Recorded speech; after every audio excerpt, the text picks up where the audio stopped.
Hey guys, Brett here, and in this video I'm going to show you how to edit your AutoNAR once you create it. So real quick though, just to recap, in order to create your AutoNAR initially, go ahead and click on the Create New button, enter in the name of your AutoNAR, click Save, and then it will show in your list. This list is going to show all of your AutoNARs in alphabetical order. In order to edit your AutoNAR, simply click on the Edit button. Now from this point there are three sections where you can enter in settings, and the settings are pretty much going to be straightforward, I think. For example, presenter's name is obviously going to be your name or the name of the person that's running the webinar. Headline text is going to obviously be the headline text. It's going to be what is the webinar about. Things like background color, text color, all of that is pretty obvious. But if you need help with what any of these specific settings are, you can go ahead and mouse over this question mark and it will show you exactly what is expected to be entered in that section. Now, as I said, there are three sections. The first section is the sign-up settings. This is the sign-up page for your webinar. The second section is going to be the main settings. These are all the main settings for your webinar for your actual presentation.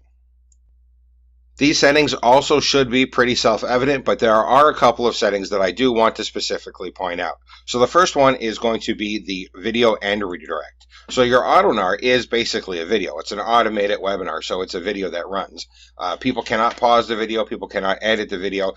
It gives them the webinar experience without you actually having to be there. But at some point, the video is going to end. The AutoNAR is going to be over. And the video end direct is going to be where you're going to send people after the video ends. You can automatically redirect them somewhere.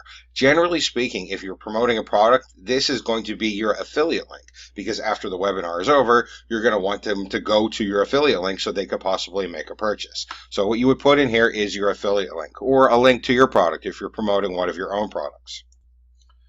Also in here you can see redirect URL and call to action button. So you can actually have a call to action button that shows, for example, if you're promoting a product, at some point you're going to want to say, hey, go ahead and click the button to buy it, and that would be your call to action button. You can have your button show at a certain number of seconds inside of the video. So if I wanted to show after 1 minute, I would type in 60 seconds right here. And then the call to action button text, of course, is the text that shows in the button. And then the redirect URL is going to be the URL that they go to if they click on that button. Now, the last setting that's of particular importance that I really want to point out is this question email setting. So a big part of webinars is the fact that people can interact with you. They can ask you questions and you can answer them. That is really one of the main important points of webinars.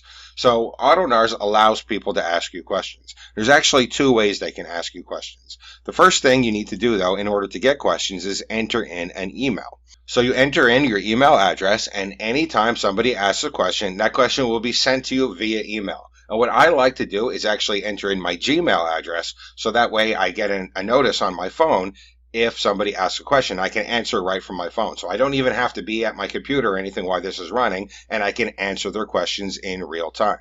Underneath that, you're going to see something called Smart Question Filtering.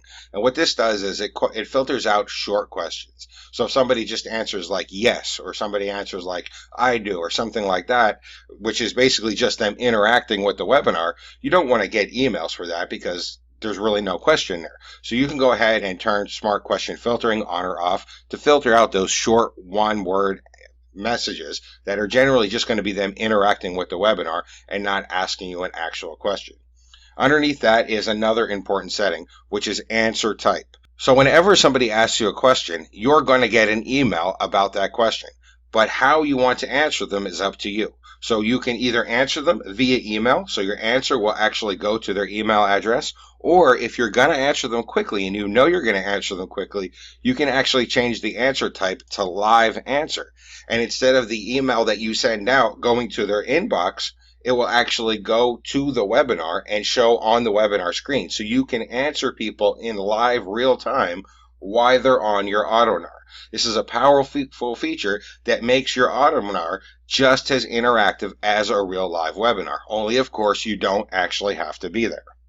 The third section here is for your extra settings, and this is for your autoresponder integration. So we actually integrate with Maillit, Aweber, MailChimp, and GetResponse. And of course, if you use a different autoresponder, you can go ahead and download your list.